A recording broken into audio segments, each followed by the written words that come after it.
بسم اللہ الرحمن الرحیم۔ آج کے سبق میں ہم فارسی کا مصدر اور اس کا فعل ان دونوں کے بارے میں جانیں گے کہ مصدر کیا ہوتا ہے اور فعل کیا ہوتا ہے۔ میں آپ کے سامنے دو فقرے پڑھتا ہوں اور پھر اس سے آگے ہم چلتے ہیں اس کا کیا مطلب ہے، ایک کا کیا ہے اور دوسرے کا کیا ہے۔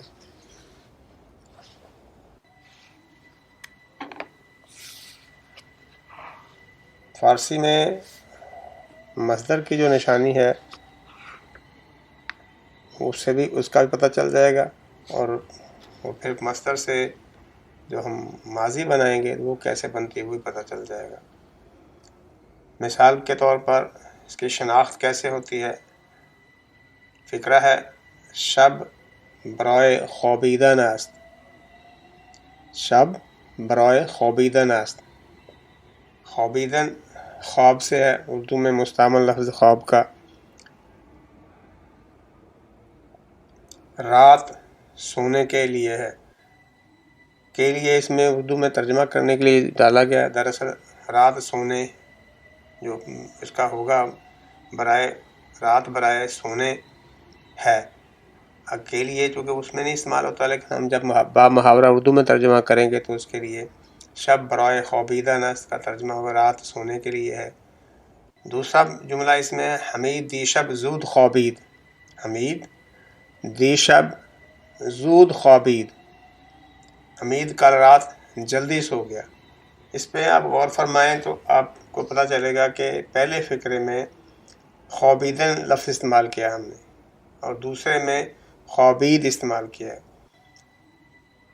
اور مصدر کی علامت گرامر میں جو ہم پڑھتے ہیں وہ تن کا لفظ جس کے آخر میں آ جائے تو وہ مصدر ہے۔ مصدر کیا ہے؟ جس میں کام تو ہو، یعنی سونے کا کام اس میں ظاہر ہو رہا ہے۔ خوابیدن سونے کے کام کو ظاہر کر رہا ہے، لیکن زمانہ کون سا ہے، کیا ماضی میں سویا ہے، مستقبل میں، حال میں، کب سویا، یہ اس سے ظاہر نہیں ہو رہا۔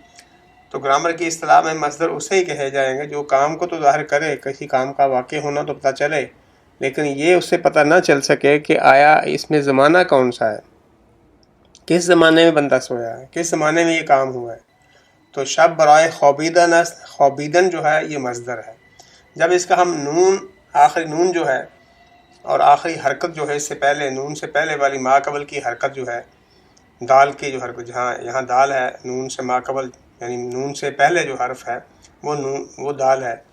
دال کی حرکت، اس پر زبر آپ دیکھیں، خوابیدن، دن دن تن، یہ سارے جو ہے نا اس طرح کے الفاظ جو ہے نا وہ آخر میں آئیں گے، جیسے رفتن اس میں تن ہے، خوابیدن میں دن ہے، خوردن میں کھانے میں دن ہے، دیدن ہے۔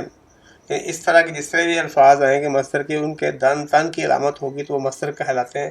اور لیکن جب ہم ان کا آخری حرف جو ہے نون وہ ہٹا دیں اور اس سے پہلے والے حرف کی حرکت ہٹا دیں تو پھر وہ ماضی بن جائے گا۔ اور یہ مادہ ماضی بھی اسی کو کہتے ہیں، مادہ ماضی بھی کہلاتا ہے۔ مثال کے طور پر ہم اسی کو دیکھتے ہیں، خوابیدن، خواب سے خوابیدن، خوابیدن سونا، سونے کا کام کوئی بھی کیا گیا، یعنی بندہ رات کو سوتا ہے تو خوابیدن، شب برائے خوابیدن، رات سونے کے لیے۔ اب خوابیدن کا ہم نے نون بھی ہٹا دیا اور دال پر جو زبر آ رہی ہے وہ بھی ہٹا دی، اس کو ساکن کر دیا تو کیا بن گیا؟ خوابید، سو گیا۔ یہ صیغہ ماضی یا مادہ ماضی، یہ خوابید سو گیا۔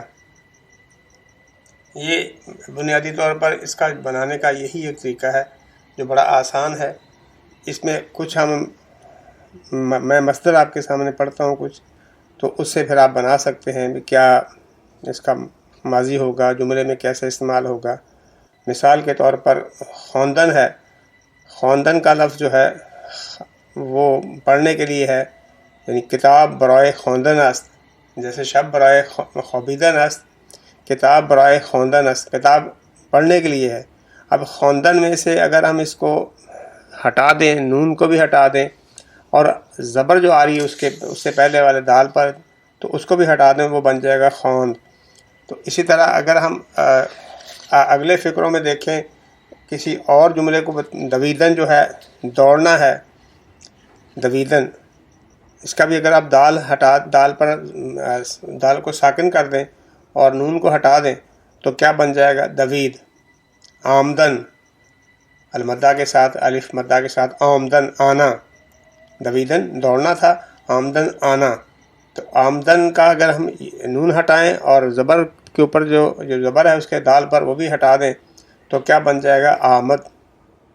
اسی طرح ایستادن، ایستادن، ایستاد، اس سے بنائیں گے ایستاد، ایستادن، ایستاد، یعنی کھڑا ہوگا، کھڑا ہونا، اور کھڑا ہو گیا۔ پہلا فقرہ جو ہے وہ مصدر کا ہے ایستادن، کھڑا ہونا، اور دوسرا وہ ہے ایستاد، کھڑا ہو گیا۔ نشستن، یہ نشست و برخاست اردو میں استعمال ہوتا ہے۔ تو نشست بیٹھ جانا، نشستن جو ہے بیٹھنا، نشست وہ بیٹھ گیا۔ گریستن، رونا، گریہ زاری کا لفظ اردو میں استعمال اسی سے گریہ زاری ہے۔ گریستن رونا، گریست رویا، یعنی کہ وہ رویا۔ خندیدن ہنسنا، اور خندید وہ ہنسا۔ خوردن کھانا، خورد کھایا۔ نوشیدن پینا، نوشید پیا۔ اردو میں یہ استعمال ہوتے ہیں، اس طرح سے خورد و نوش کا لفظ استعمال ہوتا ہے اردو میں، یہ ادھر فارسی سے ہی انہی مصدر اور انہی جملوں سے وہ آیا۔ خواندن پڑھنا، خواند پڑھا۔ بازی کردن، بازی کردن، بازی کردن یہاں مطلب کھیلنا، یہ خالص فارسی کی اصطلاح ہے، اردو میں ہمارے ہاں استعمال تو ہوتا ہے۔ بازیگر جو ہے لفظ وہ اسی سے ہے، وہ بھی چونکہ کھیل کود کا ہی تماشا کر لے اس لیے بازیگر اس سے بن گیا۔ بازی کردن کھیلنا، بازی کارد کھیلا۔